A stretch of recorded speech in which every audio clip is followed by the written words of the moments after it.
Halo, selamat datang. Hari ini kita bakal ngupas tuntas satu konsep yang kelihatannya sepele, tapi dampaknya bisa luar biasa buat portofolio Anda.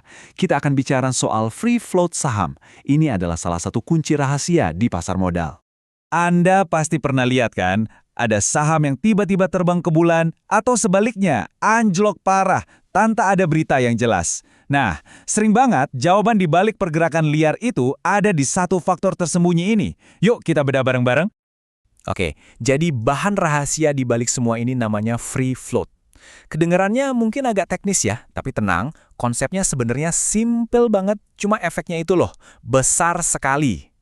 Gampangnya gini, free float itu adalah porsi saham yang benar-benar bisa kita sebagai investor publik beli dan jual setiap hari di bursa. Jadi ini adalah saham-saham yang beredar bebas di pasar. Nah, ini poin yang penting banget untuk dicatat. Nggak semua saham yang diterbitkan perusahaan itu bisa kita perdagangkan. Saham yang dipegang sama pendiri, jajaran direksi, atau bahkan pemerintah itu nggak dihitung. Saham-saham itu ibaratnya dikunci dan nggak ikut serta dalam perdagangan harian. Biar lebih kebayang, kita pakai analogi sederhana aja ya. Coba bayangkan Anda lagi jalan-jalan di pasar.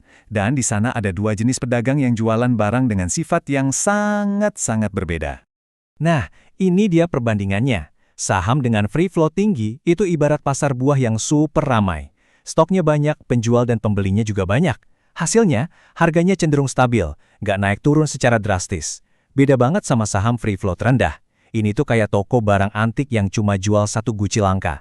Karena barangnya cuma sedikit, begitu ada beberapa orang yang minat beli, harganya bisa langsung meroket. Sebaliknya, kalau ada yang jual, harganya juga bisa langsung jatuh. Inilah kenapa investor-investor kakap seperti reksadana besar biasanya lebih suka sama saham yang free float-nya tinggi. Mereka butuh yang namanya likuiditas. Artinya, mereka bisa beli atau jual saham dalam jumlah besar tanpa bikin harganya jadi heboh. Pasar yang ramai memungkinkan itu terjadi. Disinilah letak daya tarik sekaligus jebakannya. Justru karena saham yang beredar itu sedikit, transaksi kecil-kecilan aja udah bisa bikin harganya naik turun secara gila-gilaan. Ini yang sering kita dengar dengan istilah saham yang gampang digoreng. Oke, sekarang kita masuk ke bagian yang paling krusial, dan ini harus jadi perhatian serius, terutama buat teman-teman investor baru. Di balik potensi keuntungan kilat dari saham free float rendah, ada bahaya besar yang mengintai. Kita coba pakai visualisasi lagi ya. Anggap saja total saham sebuah perusahaan itu ibarat satu loyang kue. Nah, cara kue itu dipotong-potong dan dibagikan, itu yang menentukan seberapa besar risikonya buat kita, investor retail. Begini gambarannya, pada saham free float rendah, bayangkan 85% dari kue itu, potongan yang super besar, dipegang cuma sama segelintir pihak, para pendiri, investor besar, terus kita, publik, dapat bagian berapa? Cuma sisa remah-remahnya, 15% buat diperebutkan rame-rame. Sekarang pertanyaannya, siapa yang punya kendali penuh atas kue itu? Tentu saja, mereka yang pegang potongan terbesar kan? Nah, ini dia poin utamanya.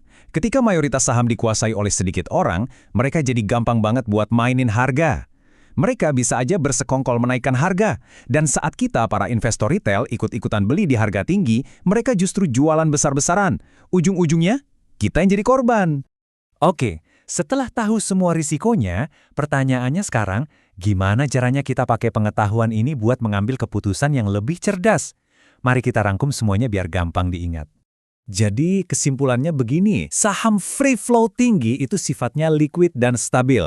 Risiko dimanipulasinya lebih rendah. Ini cocok banget buat investor yang main aman dan berpikir jangka panjang. Sebaliknya, saham free float terendah itu volatil dan sangat spekulatif. Risiko manipulasinya tinggi sekali. Ini adalah arenanya para trader yang siap dengan risiko besar dan sebaiknya dihindari oleh investor pemula.